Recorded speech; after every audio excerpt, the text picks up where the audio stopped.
होला कुन एयरलाइन्स हो थाहा छैन। यहाँ अहिले म खिचिराखेको छु।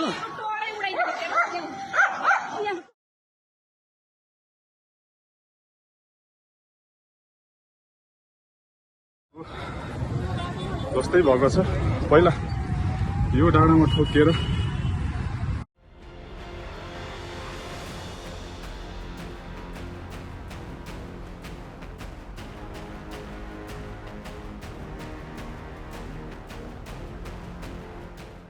होला कुन एयरलाइन्स हो थाहा छैन। यहाँ अहिले म खिचिराखेको छु।